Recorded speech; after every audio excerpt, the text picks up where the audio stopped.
Hello and welcome. Gather around the campfire. If you are a designer, an artist, a website builder, any kind of creator or freelancer that does any kind of work where you and the client are figuring out where it should land, this video is for you. I want to share a story from about 10 years ago that was incredibly frustrating at the time, and it really has a simple fix, but it's also a really easy problem to let into your freelancing. And also, if you are working at an agency, this still will plague your projects. So I want to help you avoid that too. So this isn't just for freelancers, just more common for freelancers and creatives that way. I'm Jonathan Pritchard from iCanReadMinds.com. Let's dive in. Let me set the scene.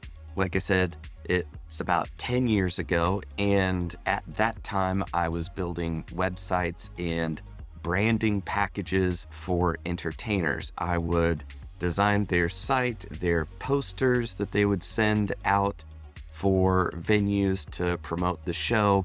I would design their DVD cases back when those things were still a thing. I would design their merch, their t-shirts, their keychains, basically anything that needed their face or logo on it, I would make it happen. And I was the one point of contact, and therefore their brand was cohesive, unified. If you saw one piece of content or promo stuff, the next one would remind them of the first one, and it all makes sense. They go, oh, that's definitely this guy. I've seen his stuff before. So that was kind of the value I was bringing to the table. And I work really, really fast. See, I was doing everything. I have a degree in painting. I've been building websites since the late 90s when I was in high school, hand coding HTML websites, and I tried Dreamweaver. And so yeah, I've got a lot of skills that make this one thing my wheelhouse. All right.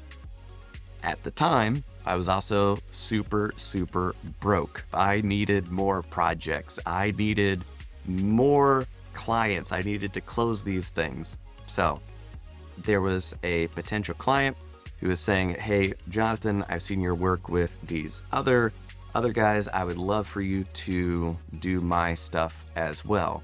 So I started making his posters. He loved it.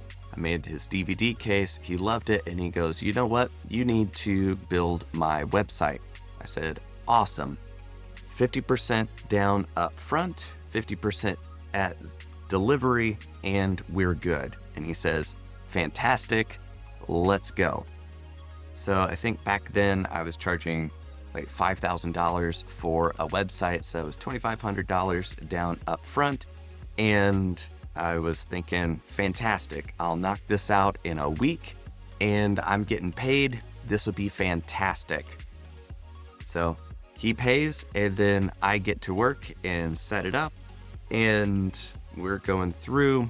And since I had already talked with him about the posters, about the DVD case, I already knew what he needed, what he likes, what he would say, oh, this is fantastic.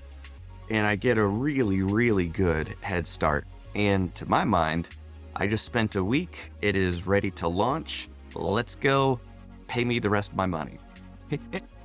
Well, we hop on a call, and he's going, you know, I really love it. It's fantastic. It's wonderful. And I wonder, what if we just tried a different font for the headline text? Could you do that? And I had my laptop while we were on the phone, and I went, yeah, let me see. So I changed the font, and then I tell him, okay, refresh the site. And he goes, oh, that was fast. Oh, okay. I had no clue that it was just that easy for you to make those changes. Well, in that case, what about this? What about that?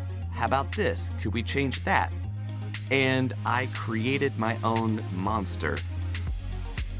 That project dragged on for another 2 months. Even when I said, okay, this is getting out of hand. Let's just call this done. He was saying, no, man, I want this to be perfect. And to him, his idea of perfect was exhausting every possibility under the sun before settling on what I did at the beginning anyway. So I'm getting more and more frustrated. I'm more and more desperate for that $2,500. And it just bred a lot of frustration and bad blood. So here are a couple lessons. One is get paid by the project and have tight boundaries for what delivery looks like. Because the client isn't paying you for how easy it is. They're not paying you for how quick it is. They're also not paying you for more time and more time on your clock claiming your productive hours. They're paying you to deliver the project. So sometimes if you let a client know how fast it is for you, because it's fast, it's therefore easy, and therefore why should I be paying you thousands of dollars for something that you just did in the click of a single button? There's no way it's worth that, because a lot of clients are paying you for what would be a lot of effort for them, and they think, okay, since it would be so difficult for me, this is a very difficult thing, and therefore I'm willing to pay thousands of dollars to have this done. But there's this weird thing that if they see that it's easy for you, it's almost resentful that I shouldn't be paying you $5,000 for this because you did it in a single afternoon. So part of it is never let a client see how easy it is for you, because they're not seeing the decades that it's taken you to learn the skills to be able to execute at that speed. You're making it look too easy. It's like a juggler who never drops, even though they're juggling 13 pins in the air, which is near impossible to do and almost nobody in the world can do it. But because you made it look easy, how hard could it be? I could probably do that. I wouldn't buy a ticket to that guy's show. So don't show your clients how easy it is for you because they're not seeing all the difficult process of you going through the learning experiences needed to make it look so easy. The second detail is be very, very clear about how many rounds of revision are built into this process, and make that clear before the project starts. That's why it's standard to have 2 rounds of revision. And that's it. You know what? We're going to have a meeting.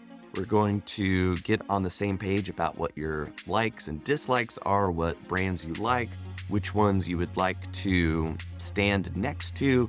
I'm going to be able to see your aesthetic sensibilities through your eyes better than you can, so that I can create something that you are going to love. There might be a couple details that will finagle after that, and that's why 2 rounds of revision will have this squared away.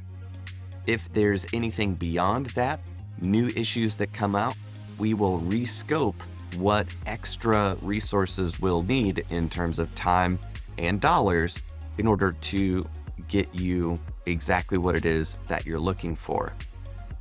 See, I didn't have that conversation at the beginning. I said, listen, pay me when it's done. And then the client was like, well, I'm not done, so this project isn't done. And I didn't avoid that issue. So that's why I wanted to share that story with you, is to, one, you don't have to let people see behind the curtain to how easy it is for you to be the wizard, to create the effects. Let them pay for the effects, not how easy it is for you. In fact, getting it done faster should mean that it's more expensive because, hey, look, you got your goods faster rather than waiting 6 months before you could make use of this phenomenal sales tool that I've created for you. And second, build in the number of major reviews that your client will have available to them so that you don't experience as much scope creep or, well, let me just try this since I now know it's so easy for you. So if you've ever experienced those problems, I want to hear from you. What did you do? How did you learn to navigate it? Were you uncomfortable with those conversations up front of creating those boundaries for you and your business? Sound off in the comments. Let me know what you think. If you have any other ideas or questions about freelancing or building an agency that you would like me to answer, drop those in the comments too. In the meantime, watch this video and remember, if you're willing to change your mind, you can change your life.